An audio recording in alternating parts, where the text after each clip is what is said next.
What if I told you that World War II could have ended earlier, not by a secret negotiation, not by a hidden deal, but by a single decision that was delayed just a little too long? On the morning of August 6, 1945, people in Japan were going about their daily routines. Children were preparing for school.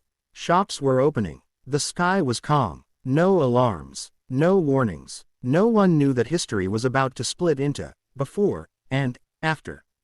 And the most haunting question is this: if one choice had been made earlier, would this morning have ever existed? By the summer of 1945, Japan was already defeated in every meaningful way. Its navy had been crushed. Its air force was barely functional. Cities were being destroyed by relentless bombing campaigns. Food was scarce, morale was collapsing, and the economy was broken. Across the Pacific, the United States and its allies had complete control of the skies and seas. The war, from a strategic standpoint, was over. What remained was not resistance, but refusal to accept reality. Inside Japan's leadership, there was a deep and dangerous divide. Some officials quietly understood that continuing the war would only bring annihilation. Others, especially within the military, believed surrender was worse than destruction. In their worldview, honor mattered more than survival. To surrender unconditionally was seen as national humiliation, something that would erase Japan's identity forever. This belief would prove catastrophic. Japan delayed surrender not because it believed it could win, but because it hoped something, anything, might change the outcome. Some leaders believed the United States might agree to negotiate softer terms. Others hoped the Soviet Union could act as a mediator. A few believed that one final, bloody battle would cost so many American lives that Washington would be forced to compromise. These hopes were not strategies. They were fantasies. And fantasies, when paired with power, can be deadly. From the American perspective, the situation looked very different. The United States was preparing for a full-scale invasion of Japan's mainland, an operation expected to cause unimaginable casualties on both sides.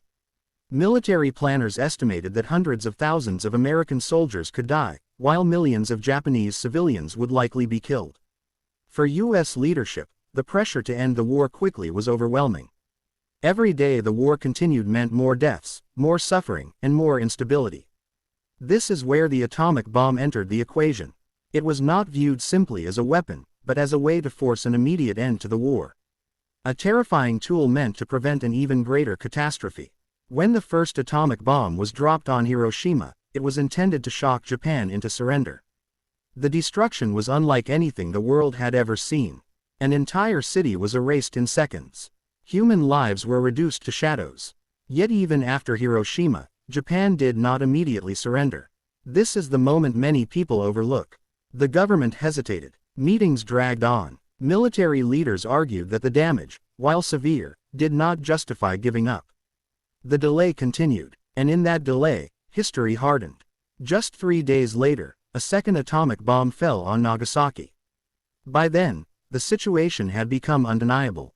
At nearly the same time, the Soviet Union declared war on Japan and launched an invasion from the north. The last hope of mediation disappeared overnight. Japan was now facing total destruction from every direction. There were no options left, only consequences.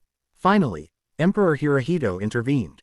For the first time, the emperor spoke directly to the people, acknowledging that continuing the war would mean the complete destruction of the nation. His decision overruled the military. Japan surrendered. World War II came to an end.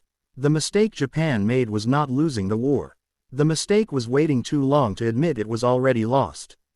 That delay turned defeat into tragedy.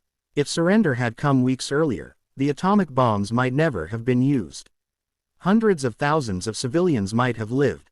Cities might have survived. Trauma that still echoes generations later might have been avoided. For American viewers, this story raises uncomfortable but essential questions. Was the atomic bomb necessary? Could diplomacy have ended the war sooner? Did pride on one side and fear on the other lock the world into an irreversible path? These are not simple questions, and history does not offer easy answers. But one truth stands clear: timing matters. In war, in leadership, and in life, refusing to accept reality can cost far more than admitting defeat. Japan's delay teaches a brutal lesson. Strength is not always found in fighting longer. Sometimes, real courage is knowing when to stop. Because when leaders choose pride over people, it is ordinary humans who pay the price. And history remembers not just the decision, but the delay.